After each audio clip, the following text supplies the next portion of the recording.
Aumentar la tasa de cotización a un 15% con cargo al empleador para un pilar solidario colectivo es una de las principales medidas anunciadas por la presidenta Michelle Bachelet para mejorar el sistema de pensiones. Queremos conocer más detalles de los cambios que propone el gobierno. La discusión recién comienza, la analizamos con el ministro de Hacienda, Rodrigo Valdés, a esta hora de la mañana. Ministro, muchas gracias por el contacto, muy amable. ¿Qué tal? Muy buenos días, Sebastián. Ministro, ya conocemos las primeras reacciones, recién el debate, como decíamos, está comenzando. ¿Usted cree que hay piso político para que esta reforma salga dentro del corto plazo y con los anuncios hechos por la presidenta, con esos titulares? Eso esperamos nosotros. Como explicamos ayer en una conferencia de prensa, la presidenta rayó la cancha, ¿no? Puso los límites de la cancha donde viene la conversación, pero ahora viene una etapa que es muy importante, que es escuchar, que es conversar, que es ponerse de acuerdo en temas tan importantes que afectan a tanta gente como el sistema de pensiones. Es muy importante que esto sea una construcción colectiva, en que se escuche a la gente, que se escuchen a los políticos, porque estamos diseñando al final o rediseñando un sistema que dura décadas. Precisamente, ministro, los efectos a largo plazo, quizás uno puede tener una noción del impacto que significa. Por lo pronto, uno deduce que aumentar la cotización significan más recursos efectivamente, que ciertos cambios paramétricos también podrían impactar en las pensiones que usted o yo vamos a recibir a futuro. Pero ¿qué pasa con la gente que hoy día está pensionada o que va a jubilar en los próximos años, en el corto plazo? ¿Cómo se van a ver afectadas las pensiones de esas personas con esta reforma una vez aprobada? Bueno, el mecanismo solidario que se está incorporando, nosotros hoy día tenemos una mesa de 3 patas, la verdad. Lo que hace el Estado en pensiones solidarias, en pensiones básicas, el ahorro individualista de cada uno, y por último el ahorro que es más bien del tercer pilar con APB, que es voluntario, ¿no? Lo que se hace es poner una cuarta pata a esta mesa, y esta cuarta pata es lo novedoso de verdad de lo que se está anunciando, que tiene 2 cosas nuevas. Una es que vamos a poder ayudar a los jubilados de hoy, los que estamos trabajando hoy día. Una parte de esto tiene solidaridad de los que hoy día tenemos trabajo, que estamos activos, con los que ya se retiraron. Y por lo tanto, apenas parta esto, gradualmente, por cierto, vamos a poder empezar a ayudar a aquellos que ya están jubilados. Por lo tanto, tiene un impacto inmediato.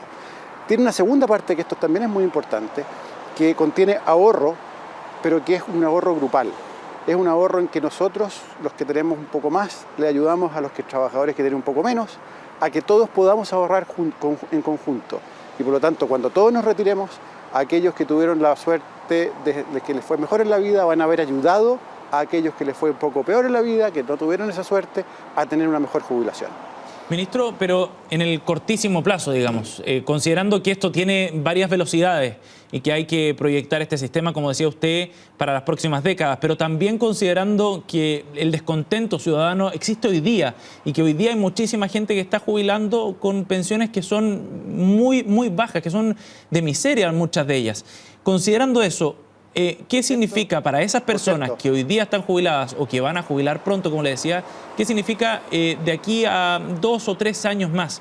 Porque la implementación de este aumento de cotización, por ejemplo, que va a ir a este ahorro colectivo, contempla gradualidad de 10 años. Por tanto, la duda es si los beneficios para la gente que hoy día está jubilada, insisto, se van a ver en 10 años más o en 2 o 3 años más. No, se ven inmediatamente. Apenas el sistema comience a funcionar, ciertamente esos beneficios van a ser graduales en el tiempo, pero los primeros beneficios para la gente ya jubilada o por jubilarse deberán verse apenas este sistema esté funcionando. Ahora, dicho eso, tenemos que ser muy realistas, y la presidenta dijo cuando le habló al país con mucha claridad que estos son temas complejos, que no hay una solución de un día para otro. Tenemos que tener la cautela que lo que hagamos sea posible de mantener en el tiempo. Nosotros estamos haciendo cambios en un sistema que tiene que ser para nuestros nietos, para nuestros bisnietos también. Y no podemos, por lo tanto, arriesgar el futuro del sistema. Eso pone restricciones muy importantes, además de la restricción fiscal respecto de cuánto se puede hacer rápido ya. El fin de semana la presidenta habló que a todos nos gustaría subir las pensiones hoy día harto. Eso sería poco responsable al final del día. Tenemos que construir un marco que nos permita hacer de manera sostenida, que dure en el tiempo. Ministro, y en la práctica, ¿qué significa eso? ¿Qué se traduce, por ejemplo, para la pensión básica solidaria o para el aporte previsional solidario? ¿Son esos mecanismos los que se van a ver beneficiados? En el fondo quiero aterrizar un poco esto disculpe, ministro, un segundo. Es que quiero aterrizar esto a un porcentaje o a un monto específico para que la gente que hoy día está jubilando con esos mecanismos solidarios sepa cuánto le podría subir la pensión de aquí al cortísimo plazo. El monto específico es imposible de determinar en la medida que no tengamos los detalles de cada una de estas cosas de cómo van a funcionar, y por lo tanto sería irresponsable de mi parte dar un número como un ejemplo. Pero sí quiero decirle que lo que hemos visto en la demanda de todos, en las marchas, en alguna gente caceroleando anoche, que esto no es solo una demanda por subir las pensiones de las personas más pobres. Esto va mucho más allá. Es gente de clase media mucha, que está lejos del pilar solidario, que está lejos incluso del aporte previsional solidario, que yo creo siente que el sistema es demasiado individualista y quiere que tenga más solidaridad, más ayuda de unos con otros. Cuánto sea la PBS lo que va a subir es una cuestión, de nuevo, ya de los detalles. Uno podría concentrar todos los recursos en eso y por lo tanto no tocar a alguien de clase media, no mejorar nada a alguien que está, por ejemplo, en el 40% o en el 50% o en el 60%, o encontrar ideas de cómo distribuir esto entre más gente. ¿Eso va a ser parte de la discusión del proyecto, de los proyectos de ley que se presenten entonces? Por cierto. Y es muy importante de nuevo volver a este tema de que nosotros llevamos en la cabeza, y bien, yo creo que ha sido bueno para Chile en los últimos 30 años focalizar siempre en los más pobres, y creo que eso es muy bueno. Pero esto va un poco más allá. Esto va a decir, ok, alguien que no es una persona habitual de pensión básica, que tiene una pensión un poco más alta, podemos como sociedad ayudarlo, si trabajó, si cotizó, pero tuvo la mala suerte de no tener un ingreso muy alto en su vida. Podemos hacer un esfuerzo entre todos para que pueda tener una mejor pensión, y eso tiene que estar en el centro de la discusión, porque de nuevo, mucha gente que marchó no solo marchó por los más pobres, también marchó por un tema de individualismo y un tema también de que hay gente de clase media que puede tener una pensión bastante más alta que la PBS, pero incluso es muy insuficiente para lo que ella ganaba cuando trabajaba. Concuerdo, ministro, y solo para cerrar el punto, pero también yo creo que el timing, digamos, de esta explosión social que hubo por las pensiones, de esta movilización mayoritaria que vimos hace muchísimo tiempo, hace algunas semanas, digo, a fines de julio, el caceroleo de ayer, en fin, mucho tiene que ver con la situación de aquellos que están hoy día jubilando. Yo creo que eso es lo que genera la primera sensación de indignación, porque la gente efectivamente se proyecta también y sabe que puede jubilar quizás con muy mala pensión y con una situación débil a futuro. Pero yo creo que lo que genera problemas y la mayor emocionalidad del asunto está precisamente con ver que hay gente cercanos, familiares de las personas que están manifestándose, que están jubilando con 80.000 pesos, 90.000 pesos, en fin, o la pensión básica solidaria. Por eso yo quería aterrizar el tema del objetivo que podría tener el gobierno, por ejemplo, a un monto al cual se podría aspirar. Entiendo que en el debate legislativo vendrá el momento de asignar recursos y decir, bueno, ponemos las fichas acá o las repartimos en tramos sociales, en fin. Pero ¿a qué aspiraría el gobierno? ¿Qué monto, por ejemplo, de la pensión básica solidaria cree usted que sería más razonable a elevar considerando estos nuevos recursos que van a ingresar? En la medida que nos pongamos de acuerdo en un nuevo sistema vamos a poder definir eso. Creo que, de nuevo, es aventurado poner fichas específicas en una cosa u otra. Lo que tenemos que hacer al final es darnos el tiempo político para conversar esto, para acordar. Es muy importante en este proceso que esto sea compartido por muchos. Estos son temas suficientemente complejos, graves en algunos casos, en que además se pueden cometer errores muy complejos, que al final, pan para hoy, hambre para mañana, que tenemos que hacer ese proceso lo más pensado y de la manera más coherente posible. Creo que yo entiendo perfectamente bien que a uno le gustaría decir, bueno, dígame, los 93.000 pesos, ¿a cuánto van a subir el próximo año? Yo creo que esa discusión, por legítima que sea, tenemos que tenerla con el cuidado que esto requiere.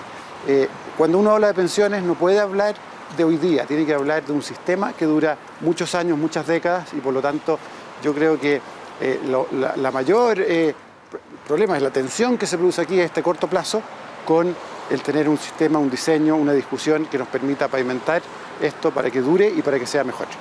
Ministro, vamos al detalle de las cifras. Usted ayer entregaba un dato, los 1.500 millones de dólares que le costaría al Estado cuando esté ya en régimen esta propuesta, si es que se aprueba tal como está planteado hoy día.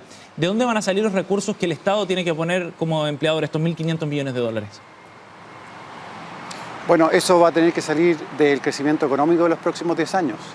Es muy importante la gradualidad de esto, porque tanto el mercado laboral, la gente que contrata, una empresa que va a tener que pagar más por la cotización, como el Estado, que porque es el más grande empleador de Chile tiene que desembolsar más por lo que paga. La única manera de absorber esto es gradualmente. Si lo hiciéramos más rápido, tenemos un problema fiscal y ahí tendríamos que decir, bueno, ¿en qué dejamos de gastar hoy día para poder pagar esto? Y una empresa podría decir, oh, esto es un problema para mí, no lo puedo absorber. Por eso, esto es una cuestión muy gradual, en que al final del día se van acomodando distintas piezas en el tiempo que lo hacen posible. Pero en la eventualidad de que el crecimiento económico no nos acompañe, ministro, considerando las perspectivas que hay, igual hay un plazo largo, son 10 años, pero amarrarlo al crecimiento económico, ¿podría implicar en algún momento hacer una reforma tributaria nuevamente, por ejemplo, para financiar este compromiso del Estado en cuanto empleador? No, esto es de una dimensión que pienso tiene que ser absorbible por el Estado en su discusión de asignación de gastos. Nosotros hacemos gastos, algunos que no son recurrentes, ¿sí? Y a otros que son recurrentes. En el mundo de los gastos recurrentes habrá que ir haciendo el espacio a esto. Piense que al final del día lo que estamos haciendo en este 0,5%, si fuese cada año, es que el reajuste del sector público sea eso. Ese es el costo aproximado, ¿no? Entonces, sí, es parte, está en el orden de magnitud de las cosas que el gobierno normalmente discute año a año sin que tener que hacer una reforma tributaria cada vez. Pero de ahí la importancia de que esto tenga que ser bastante gradual. Ministro, respecto a este aumento de la cotización de 10 a 15%, esos 5 puntos porcentuales los va a poner el empleador. Ya han habido reacciones desde el punto de vista de los empresarios, desde el mundo gremial, y algunos lo han calificado como un impuesto al trabajo. Académicos también lo han calificado así. ¿Qué le parece ese análisis respecto a estos 5 puntos porcentuales más de cotización que tendrá que poner el empleador? Esto no es un impuesto en el sentido que no es un monto que vaya a ir a rentas generales de la nación que podamos gastar en cualquier cosa. Esto es una obligación de contribuir al sistema de seguridad social. Y entiendo yo que algunos podrán discutir es impuesto o no es impuesto, los académicos ya están en esa discusión. Yo les preguntaría a los mismos académicos de que si se usara esto en el pilar individual, ¿sería o no impuesto? Probablemente dirían que no. Y después yo les preguntaría, bueno, pero si la gente no sabe que su plata está en el pilar individual, ahí entraría en una discusión más académica, creo. El punto de fondo es que todos tenemos que contribuir obligatoriamente al sistema de seguridad social. Si esto fuese voluntario, la verdad es que nadie lo haría. Y por lo tanto, si se quiere, es uno de los deberes que tenemos como ciudadanos de una sociedad. Ministro, pero desde el punto de vista del análisis que hacen los empresarios, tiene dos patitas, digamos. Una esta, la del impuesto al trabajo, pero también lo interpretan como un costo mayor para los empresarios, por supuesto, que podría ajustarse finalmente por la vía de la generación de empleo. Y ahí, o bien por la vía de los salarios, lo decía José Antonio Guzmán, expresidente de Hábitat, quien planteaba que aquí había un problema del diseño porque finalmente el ajuste lo iban a pagar de todas maneras los trabajadores, ya sea por el sueldo o por la generación de puestos de trabajo. ¿Cómo analiza usted esa proyección más bien teórica, digamos, de lo que podría pasar con este aumento de cotización? Bueno, en la medida que la productividad de la economía va aumentando, va a haber más utilidades, va a haber mejores salarios, va a haber más que repartir. Parte de eso puede ir a ser usado para tener mejores pensiones y no le veo ningún problema a eso. Ahora, lo que sí tienen razón todos es que si esto uno lo hace de golpe, tendría efectos que son muy difíciles de absorber. Y en el mercado laboral, por ejemplo, podríamos tener efectos colaterales que no queremos. Por eso estamos haciendo esto de manera muy gradual. La gradualidad de esto no es porque sí, es justamente para que no tenga los efectos que algunos temen. Por último, ministro, usted hablaba, y la presidenta lo enfatizaba, que aquí se necesita un acuerdo nacional, que hay que tener mucha claridad y cuidado sobre todo en la discusión. ¿Cuáles son los plazos que se plantea el gobierno para la tramitación de los proyectos? ¿Podrá estar aprobado en este gobierno esta reforma del sistema de pensiones? Bueno, la presidenta está recién iniciando las conversaciones con los distintos actores. Entiendo hoy día hay una reunión con los partidos y por lo tanto tenemos que esperar eso para tener un cuadro más claro. Y la presidenta nos instruirá después de este proceso respecto del cronograma a seguir. Lo importante acá es no saltarse etapas y hacer este trabajo de conversación, de análisis, todos juntos. Ministro Rodrigo Valdés, muchísimas gracias por el contacto con CNN Chile, muy amable. Muchas gracias, buenos días. Buenos días.